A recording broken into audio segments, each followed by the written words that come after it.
Hello everyone, how are you doing today? My name is Constance and thank you for joining me in the next episode of my English classes. We have done descriptive writing number 1, 2 and now we're at number 3. Alright, so you can look at the previous videos to see number 1, 2 and now we're at number 3. I hope this I don't know if I wouldn't call this the final video, but I hope this video will tie everything together for you so you can have a better understanding of what the previous lessons were about if you didn't grasp it so properly. Alright, so I've written two paragraphs for you, two separate paragraphs or two different narratives or two paragraphs with separate narratives, two different stories. Alright, so you can have a better understanding of how to place descriptive ideas, thoughts into your writing. Alright, so let's get started.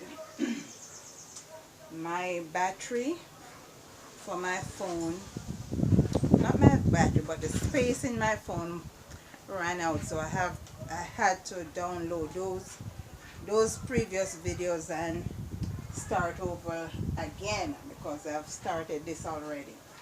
So let's go on with this class.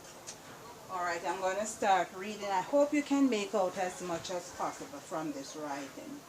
Alright, because it's not a very large board. Alright, so his name is Philip Green and he lives next door to my mother. He is a young man of medium height and size and possesses an awful character. His eyes are fierce, his language violent, and his voice very loud. His lips curled back naturally, and he intensified it by an almost perpetual sneer. He would often without shame walk on the streets barefooted, with his planks on the ground, removing the blackness from the asphalt. Many in the community despised him. Many in the community despised him. So you know the persons in this story did not like this character, Philip Green. Alright, I'm going to read the second one and then we will discuss them. Aunt Nelsie was a tough, thick-set woman of about 26. She was quick to slap on one's face.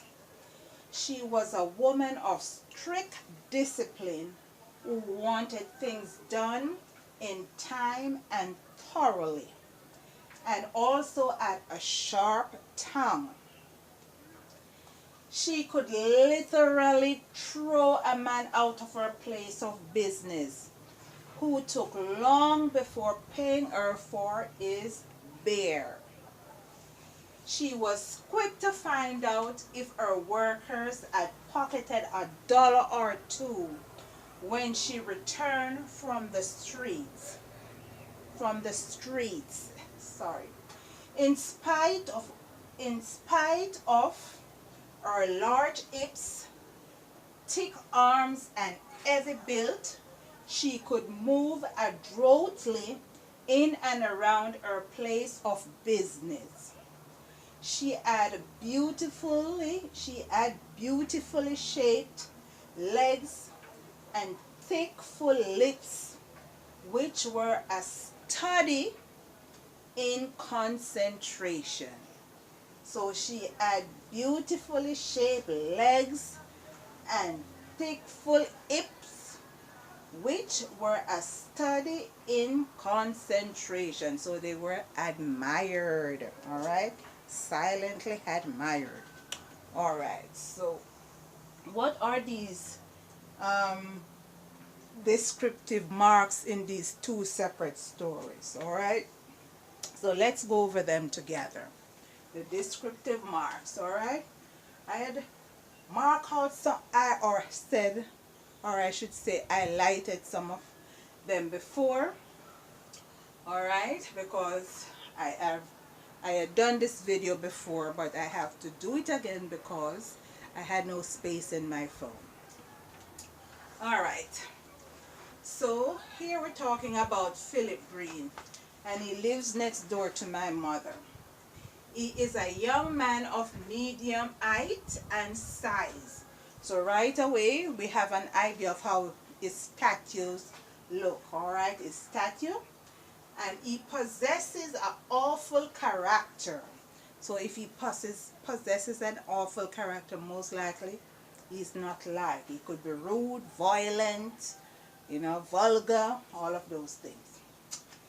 His eyes are fierce, so he has mean eyes. His language violent, and his voice very loud. So eyes, fierce eyes, right? So that's a descriptive point. His language violent, his voice very loud. See, his voice very loud. So those are descriptive points right there. His lips curled back naturally, so he has thick, full lips that curls back. And he intensified it by an almost perpetual or continuous sneer. Alright, so he always has a mean look, screw face type of guy. Alright, he would often, without shame, walk on the streets barefooted. So this character walks barefooted on the street. Okay, he walks barefooted on the street, and he's mean, and he's loud, and he's almost like a crazy person, but he's not crazy because there's nothing here that stated that he's crazy. All right, and here to add some humor to the narrative, the author writes, he would often, without shame, walk on the street barefooted with his planks, which is his feet, his planks on the ground, removing the blackness from the asphalt. Okay, so that is the humor, because to remove the asphalt, the blackness from the asphalt, or the tar from the road, is very difficult to do. That is something very difficult to do. So that is humorous. And many in the community despised him. Many in the community, where next door to my mother, they despised him. Alright, so this is just a story that I put together for you. So you can draw from it the descriptive points. Okay, so barefooted, perpetual sneer. Okay, lip that curled back. Okay, he talked loud, violent, language was violent. Alright, so he's a vulgar person. He has medium build and height. Alright, and possessive and awful character. So he could be boisterous, rude, disrespectful. Alright, so you take out the descriptive points. So when you're writing your narrative or your stories, whether you're writing professionally, you're going to be writing professionally, or you're writing for your CXC exams, take out the descriptive points and put them in your writing, so your examiners can see the different descriptive images that are presented in your stories. Alright? Alright. The second character, or the second narrative, Aunt Nelsie was a tough, thick-set woman. So tough, thick-set woman, that's a descriptive point, of about 26, so you know her age. She wasn't old and decrepit, but she was 26, so a young girl, a young person. Not a teenager, but a young person. young adult. She was quick to slap on one's face. So right, so she could fight. She was quick to slap on one's face. So right away you get the picture that she could fight, she could defend herself, all right? She was a woman of strict discipline who wanted things done in time and thoroughly, and also had a sharp tongue. So although she was a businesswoman, and although she was a disciplined person, all right, she had a sharp tongue. So that means she will tell you things that are hurtful or mean, or she will cuss you out. Okay, so she has a sharp tongue. She will cuss you out.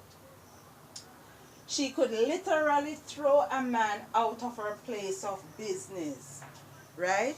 Out of her place of business, who took too long before paying her for his beer. Okay, so that she was strong. So thick, tough, thick set, and the fact that she could throw a man out of her place of business because he didn't pay for her beer complements the first line. Alright, so she was tough, thick set. So she was a tough person, and it takes a tough person to take a man and throw him out of her place of business when he didn't pay her money for her goods. Alright? She was quick to find out if her workers had pocketed $1 or two when she returned from the streets.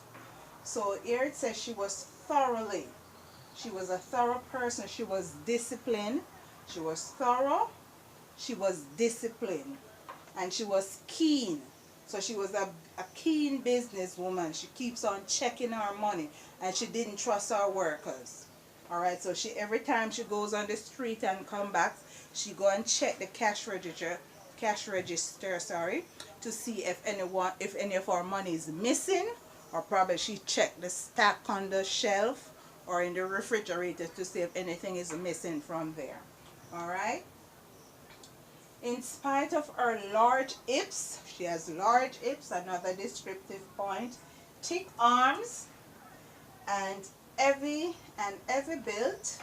So she's heavy built, so this point complements the very first sentence. She could move adroitly in and around her place of business. So adroitly means she could move swiftly or skillfully. She could probably jump over the chairs, jump over the table, move about fast, okay? She was skillful, she was swift, all right? She had a beautifully shaped legs. She had beautifully shaped legs, all right? So another descriptive point. Thick, full lips. Another descriptive point. Thick lips, thick, full lips. All right. So what is that? That Kardashian girl, that Jenner girl, she had thick, full lips because she put silicone in her mouth. Okay. So our next descriptive point. Thick, full lips, which were a study in concentration. So if they were a study in concentration, they were admired. People used to admire her thick, full lips, right? But probably because she was a tough cookie, person might not approach her and tell her that they like her lips, but they could just admire them in silence. So they say admire in concentration. They admired her lips in silence. Alright, so they wouldn't come up to her and say, oh, you have nice lips, or you have beautiful lips, or whatever. Nelsie, you have nice lips, you know. No, they wouldn't do that. They did it in concentration, only in thought. But they would never verbalize that to her. Alright, so I hope you understood these two narratives, and all the different descriptive points that were listed, how they tied in with the story. All right, how they tied in with the story, how each line, each sentence complemented the other. Alright, so thank you for watching. Thank you for joining me in this video. Hope to see you in my next. I hope you have enjoyed this video. I hope you learned from it. I hope it will help you in your exam. My name is Constance. Thanks for watching, and I'll see you in my next video. Bye bye.